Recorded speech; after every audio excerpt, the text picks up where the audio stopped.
Kaya. Bukat ba? Bukat? Ilang kilo?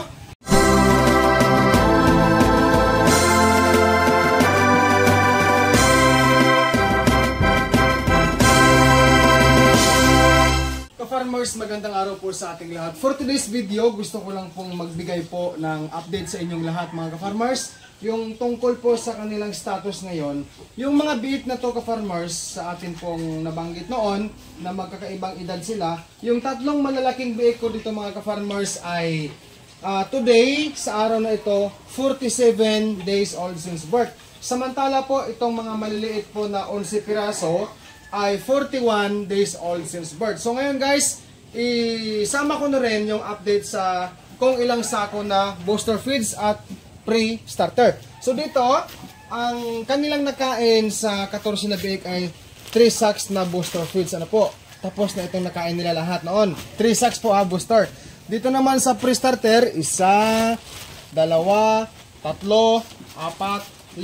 So 5 sako na pre-starter feeds ang kanilang nakain. I mean, yung nabuksan ko para sa kanila. Out of that 5 sacks, meron akong natitira pa. Actually, ito guys, kasama ito sa pang 5 sako mga ka-farmers. Okay?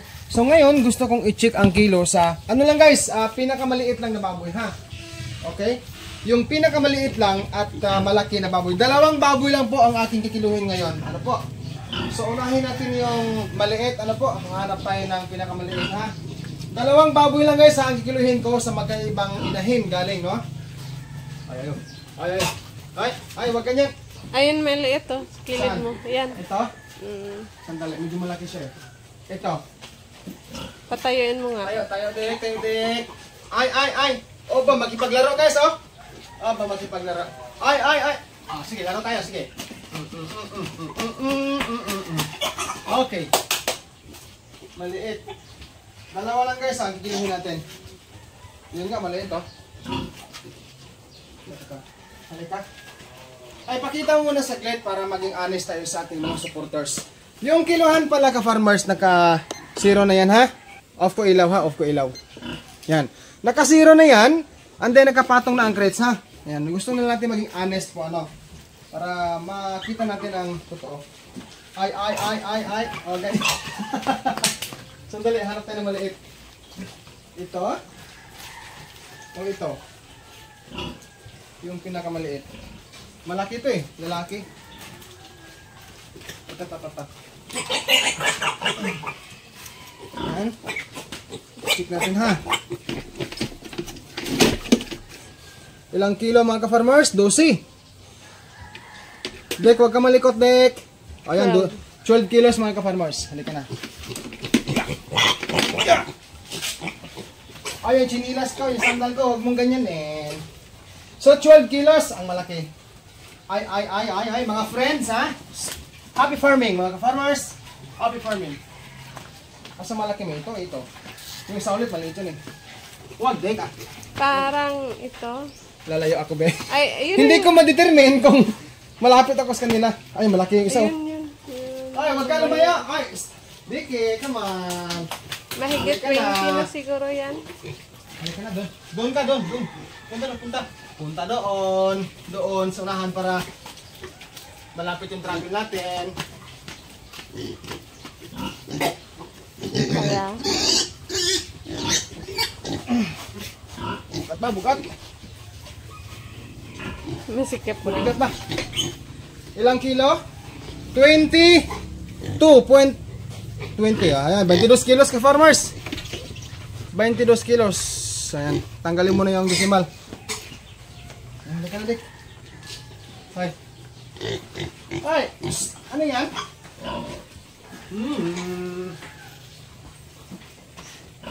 Ayan, dumi-dumi pa siya. Ano kulit na baboy? 22 kilos sa loob ng ilang days na to? Ha? 22 kilos sa loob ng ilang days? Okay, ka-farmers, ito pala. Sa nabanggit ko kanina, 47 days po simula sa pagkakasilang. Ano po? 47 days. Okay na yan? 22 kilos. Tapos yung maliit kanina na 12, 41 days. Kasi 6 days ang pagitan nila eh. O, halika na, Diki.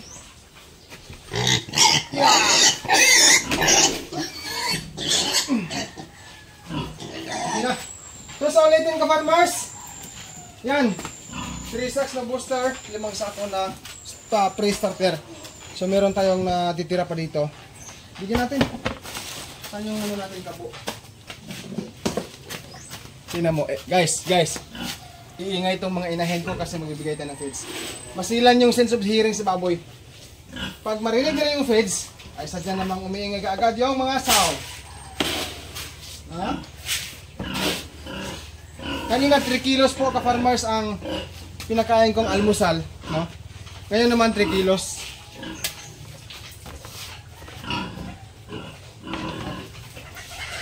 Come on, mga baboy. Come on. Kain. Dik.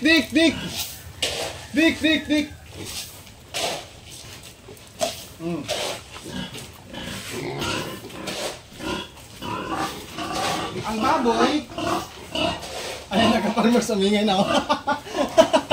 Umingay ng mga malalaki. Okay. Actually ka-farmers, ang oras ngayon ay alas 7:28 ng umaga. Yan, kaninang alas 6 nagpakain ako sa kanila. Ngayon naman pakain na naman.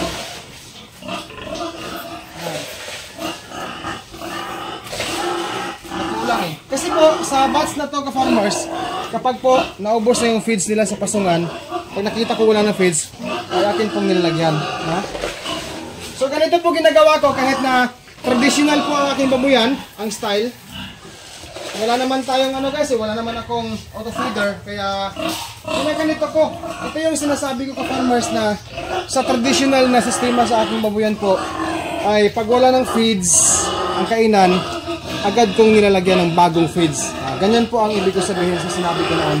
UNACO, sulong kaagapay, instant cash araw-araw nationwide. Madali lang sumali. Step 1, bumili ng participating products. Step 2, isend ang 7-digit code via FB Messenger or SMS. Step 3, get a chance to win. Paano sumali? Bumili ng mga produkto mula sa mga sumusunod na participating UNACO brands. Hanapin ang 7-digit alphanumeric promo code sa coupon na nasa loob ng sako ng feeds o sticker at i-text ang SKP space promo code send sa 225687. Example, SKP space ABCD123. Pwede ring i-chat ang code sa Facebook Messenger ng UNACO. I-scan ang QR code at i-send ang promo code. Pwede ring manalo ng instant GCash 20, 30, 50 at 100 araw-araw. Participating products tulad ng Pigrolac Mama Pro, Early Whip 1 kilo, Uprolite, Vitracin, Jictran, Latigo, Bixan SP, Major D, Microban, Bactired, Sustalin LA, Digestaid, Mistral, Ginvet at iba pa. Ang bawat promo code ay may katumbas na raffle entry depende sa produktong bibilhin. Ang preliminary draw period mula April 15 to July 15, 2025, draw date July 16, 2025. Number of winners, 20 katao pwedeng manalo ng LED TV, 20 katao pwedeng manalo ng refrigerator, 60 katao pwedeng manalo ng air cooler. Grand draw period mula April 15 to September 30, 2025. Draw date October 1, 2025. Number of winners, 40 katao pwedeng manalo ng Android smartphone, 20 katao pwedeng manalo ng Smart TV, 12 katao pwedeng manalo ng e-trike, 4 na tao pwedeng manalo ng Toyota Tamaraw. Tandaan, kung manalo ang consumer, meron ding prize winning ang store partner o suki na pinagbilhan. Ang mga mananalo ay makakatanggap ng tawag mula sa UNACO representative para i-verify at ipagbigay alam na siya ay nanalo. Ang opisyal na listahan ng mga nanalo ay ilalabas sa Facebook page ng UNACO. Ano pang hinihintay nyo? Bili na, sali na! Ako po si Dodong Villaran, nagpapasalamat po sa inyo sa pagpanood sa video na ito. Siyempre guys, sa inyo rin po suporta sa akin, ha?